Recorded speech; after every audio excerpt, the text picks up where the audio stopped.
Hello students, continuing with the development of the cardiovascular system, today we will discuss the development of the aortic arch arteries or pharyngeal arch arteries. Now, before starting with this, I would like to tell you that blood vessels formation it begins in the third week of development and which involves the two processes, that is vasculogenesis and angiogenesis. So what is this vasculogenesis? That is formation of the new vessels from the mesenchymal tissue. You can see in the diagram. So formation of the new vessels from the mesenchymal tissue, so that forms the that phenomena is known as vasculogenesis. Now angiogenesis is what? That is once the vessel it is formed, so the formation of the new vessels it happens by budding or branching from the pre-existing vessels. So these are the two phenomena through which the different blood vessels of the body they are formed.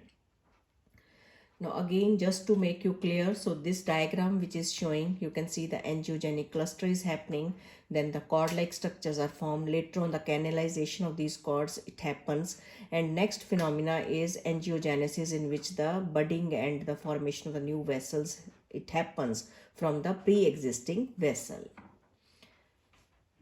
Now these are endothelial sprouts, you can see and then the communication it happens.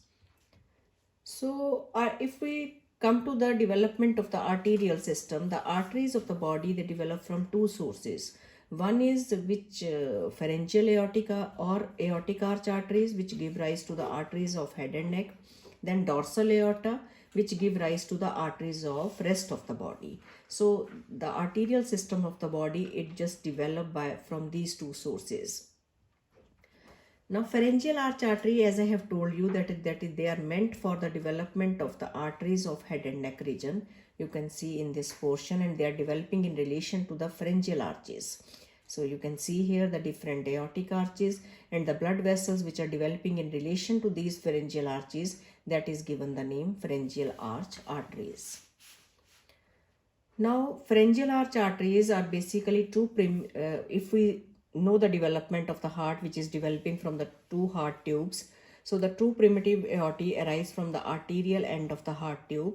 Then these aortae curve to reach the notochord. Due to its course, it is divided into, you can see this is the developing foregut. So because of the relationship of this, you can say aorta, that is which is lying ventral to the foregut is given the name ventral aorta, and another which is lying dorsal to the foregut, that is given the name dorsal aorta, and connecting link between this ventral and dorsal aorta is known as first aortic arch artery, which connect the ventral aorta with the dorsal aorta and pass through first pharyngeal arch. So this is how the story it begins, that is which arises from the aortic end of the you can say heart tube, that is arterial end of the heart tube. Now same diagram showing just to make you more clear. So the diagram is taken from your textbook. So you can see the development of the foregut which is running in relation to it. So this aorta is running in relation to it. One part is lying ventral to it, another part is lying dorsal to it, and another third part is just connecting these two parts and just arching over the gut portion, developing gut. So this is how it starts. Now after the fusion of two endocardial heart tubes, the two ventral aortae partially fuses to form the aortic sac. You can see in the diagram. So aortic sac is formed over here. Then the unfused part remaining as the right and left horn of the aortic sac. Now the pharyngeal arches develop in fourth week, and they are supplied by the arteries which are given the name pharyngeal arch arteries from the aortic sac. So this is the development of the fetus. You can see this is the region of the neck where the pharyngeal arches they develop. So this is the section taken from front. You can see the developing mouth and the pharyngeal arches which are just forming the neck portion of the fetus. So these arches are running in relation to this pharyngeal arches. So that's why these are given the name pharyngeal arch arteries. Now these arteries terminate in the dorsal aorta of the ipsilateral side on the same side. So these are right and left horn of aortic sac. So this is the dorsal aorta. So these arches they just connect the dorsal aorta with the aortic sac. So although 6 pairs of pharyngeal arch arteries usually develop, they are not all present at the same time. So now the successive arterial arches appear in the second to sixth pharyngeal arches, each being connected ventrally to the right and left horn of aortic sac. You can see here. So these are the right and left horn of aortic sac and dorsally to the dorsal aorta. So major arteries of head and neck region are derived from these aortic arteries. So that is the fate of these pharyngeal arch arteries. Now coming to the what are the different parts which just disappear, and ultimately which part of the pharyngeal arch artery is forming which vessel, so that we will discuss. So if we go step by step, you can see the greater part of the first and second arch arteries, they disappear. You can see in the diagram. Fifth arch artery also disappear. What we are left with, that is third, fourth and sixth arch arteries. In adult, the first arch artery is represented by maxillary artery, and this second arch artery is represented by the stapedial artery and hyoid artery. So these are the remnant which are seen in the adult. Otherwise, these pharyngeal arch arteries, they just disappear. Now third and fourth arch arteries, once the rotation or formation of the spiral septum it happens, in the diagram you can see the pulmonary trunk and aorta is formed. So the third and fourth arch arteries open into the ventral part of the aortic sac, and sixth arch artery it opens into the dorsal part of the aortic sac. So with the formation of the septum, this change it happens. Now what is the fate of the structures which we are left with? The spiral septum formed in truncus arteriosus extends into the aortic sac and fuses with its posterior wall. Fusion is in such a way that blood from the pulmonary trunk passes only into the sixth arch artery. You can see.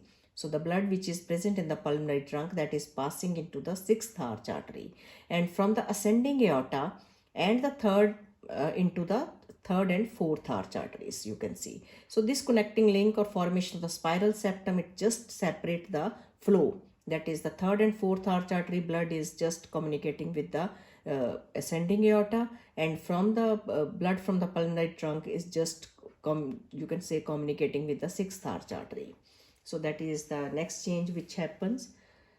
Now next to it, if we see, that is the disappearance of the first and second arch artery. From this portion, the dorsal aorta, it just grow cranially beyond the point of attachment of the first arch artery. The portion of the dorsal aorta between the attachment of the third and fourth arch artery, it just disappear on both the side, you can see. So this portion of the dorsal aorta, it disappears, which is known as the ductus caroticus. Now in this diagram, the right dorsal aorta below the fourth arch artery. So this is the third arch artery, this is the fourth arch artery, and this is the dorsal aorta. So on the right side, you can see the dorsal aorta, it just disappears. Then the sixth arch artery gives off an artery to the developing lung bud. You can see in both the sides. So the developing lung bud, it appears. Then next change is on the right side, portion of sixth arch artery between the bud and dorsal aorta, it disappear. So in this slide, what are the changes? They just happen. Disappearance of the dorsal aorta beyond the attachment of this fourth arch artery, appearance of the lung bud in the sixth arch artery, and the disappearance of the portion of the sixth arch artery between the bud and its attachment with the dorsal aorta. So that disappears, but on the left side, it just remain patent. So we are left with this structure now. With this structure, that is, bud is appearing just to the third, this fourth arch artery, and the lung bud, they appear. So on left side, the part remain patent and forms the ductus arteriosus. The part which just disappear on this side. So right side, that portion on the left side, it remain patent and is given the name ductus arteriosus. It carries most of the blood from the right ventricle to the dorsal aorta. So what is the function of ductus arteriosus? It carries most of the blood from right ventricle to the dorsal aorta. It is obliterated after birth, then seen as ligamentum arteriosus. So this is the fate of ductus arteriosus in this diagram. It is very much clear. Now coming to the development of main arteries. So main arteries are ascending aorta and pulmonary trunk. So they arise from truncus arteriosus, and arch of aorta is developing. Now from this portion, you can see it is developing from the ventral portion part of the aortic sac, left horn of the aortic sac, then left fourth arch artery. So it is forming the arch of aorta. Now coming to the descending aorta, so left dorsal aorta in this portion, which is just patent on the right side, it just disappeared. So left dorsal aorta below the attachment of the fourth arch artery and fused median vessel. Median vessel means the where the dorsal aorta of the two sides they fuse with each other. So they contribute to the descending aorta. Now brachiocephalic artery, by it is just arising by the right horn of the aortic sac. From this diagram you can see. Right subclavian artery, it's just arising from the right fourth arch artery and seventh cervical intersegmental artery. So this portion is meant for right subclavian artery and it was meant for right, this is the brachiocephalic trunk. The left subclavian artery is just arising from the seventh cervical intersegmental artery, which arises from the dorsal aorta opposite to the attachment of fourth arch artery. So seventh intersegmental artery is this portion, which is just arising from the dorsal aorta on both the side. Coming to the common carotid artery, part of third arch. So this is the third arch artery. You can see in the diagram. This is the third arch artery. So proximal to the bud of for external carotid artery, this portion is meant for common carotid artery. Now coming to the internal carotid artery, portion of the third arch artery distal to the bud, you can see here. So portion of the third arch artery distal to the bud along with the original dorsal aorta cranial to the attachment of the third arch artery that contribute to the internal carotid artery. So this is internal carotid artery, this is external carotid artery. So this is the, here the reason is developmental. Why the external carotid artery is lying just on the inner side of that internal carotid artery. So in the diagram you can see it is lying medial to the internal carotid artery. So that's why that relation it just remain there in adult life too.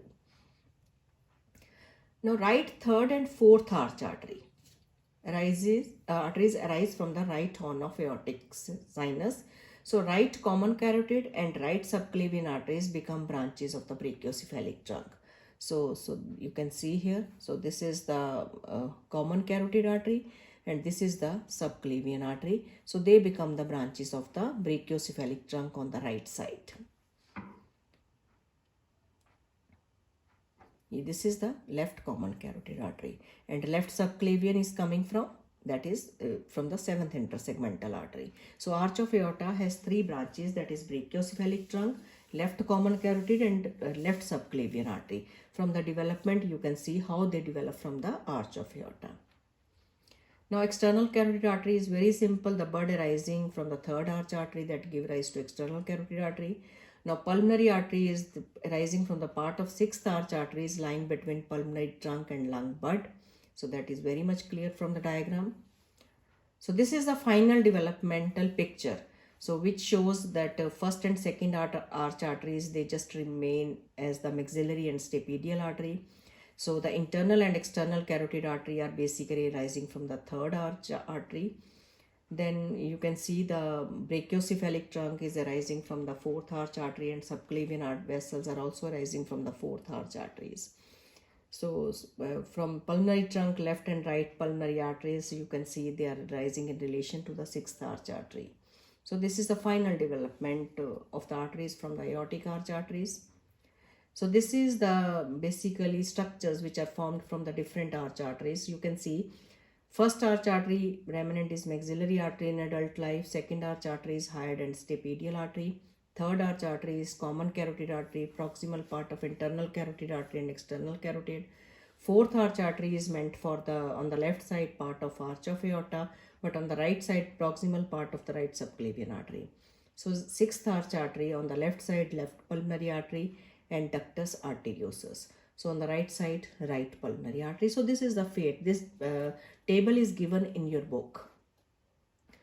Then coming to the different clinical conditions, definitely if you know the development of the different pharyngeal arch arteries, so wherever the arrest it happens that lead on to the congenital anomalies. So there may be double aortic arch, right aortic arch, coarctation of aorta, abnormal origin of right subclavian artery and patent ductus arteriosus. Now in congenital anomalies, if we discuss the double aortic arch, it's very much clear. It occurs due to the persistent of right dorsal aorta between the origin of 7th intersegmental artery and its junction with the left dorsal aorta. So that part, it remain patent. So arch of aorta is formed on both the sides. You can see in the diagram. This is how it happens if it remain patent on both the sides. So definitely one part is going behind the trachea and esophagus, that forms the vascular ring, which lead on to the dysphagia and difficulty in breathing because of the compression of these two major structures. Now right aortic arch, regression of the left dorsal aorta distal to the right 7th intersegmental artery instead of same segment of right dorsal aorta. We know it that normally it is on the you can say right side, the dorsal aorta, it disappears, but once the position, it happens in opposite direction, so definitely that lead on to the right aortic arch, because regression of left dorsal aorta, it happens in instead of the same segment on right side. It is the mirror image of the normal pattern. Now coarctation of aorta is congenital narrowing of the arch of aorta distal to the region of left subclavian artery. You can see here. So present in about 3.2 births against 10,000 births. So this is the incidence. Occurs due to the extension of the process of obliteration of ductus arteriosus into the aorta. So this is the reason of coarctation of aorta. Two types of coarctation of aorta. It happens preductal or postductal. If it is happening proximal to the ductus arteriosus, we categorize it under preductal. If it is happening distal to ductus arteriosus, which we call it as postductal, which is quite common. Now you can see here the same diagram showing this preductal and postductal. Now if we compare the preductal and postductal, the preductal is less common, wherever postductal is more common. In this, the ductus arteriosus remain patent, but in the postductal, ductus arteriosus is obliterated. So you can see the rib notching, and there will be the differential pressure changes, they happen. So rib notching is the radiological sign. It is because of due to enlargement of the anastomotic channels between anterior and posterior intercostal arteries. So that lead on to the notching of the ribs. You can see in the diagram. So this is the connecting link. So notching is seen in the radiograph, rib notching. Now coarctation of aorta, if we see the clinical features, there will be increased blood pressure in the upper limb. So lack of femoral pulse and high risk of hemorrhage is there. Then collateral circulation between parts of aorta proximal to the part of aorta distal to the narrowing involves internal thoracic, intercostal, superior epigastric, inferior epigastric and external iliac arteries. Dilatation of intercostal arteries causes erosion of the lower border of the ribs called notching of the ribs, which can be visualized in chest radiograph. Now next condition is abnormal origin of subclavian artery. So right subclavian artery may arise from the descending aorta, passes behind the trachea and esophagus, so occurs due to the regression of the fourth arch artery. It results into the absence of brachiocephalic artery, origin of right common carotid artery from arch of aorta, then absence of recurrent course of right recurrent laryngeal nerve. Presence of a normal subclavian artery may compress the esophagus, causing difficulty in swallowing. Clinically, the condition is known as dysphagia lusoria. So this is about abnormal origin of subclavian artery. You can see the part of it is passing behind the esophagus and trachea. So they affect that compression, they causes the compression of these important structures. Then abnormal origin of the right subclavian artery, again the diagram is taken from your book, you can see. So you can appreciate it, that how the trachea and esophagus is compressed and what is the reason, developmental reason. Now coming to the PDA, we have already discussed it in my previous lecture. So this is the ductus arteriosus, which is normally occluded soon after birth, may remain patent. It occurs in 8 in 10,000 births, leads to shunting of blood from aorta to pulmonary circulation. So the remnant of ductus arteriosus is called as ligamentum arteriosus. So this is all about this. So I hope you must have the clarity of this portion, that is pharyngeal arch arteries. So it's my request to you. So kindly like it, share it and subscribe it.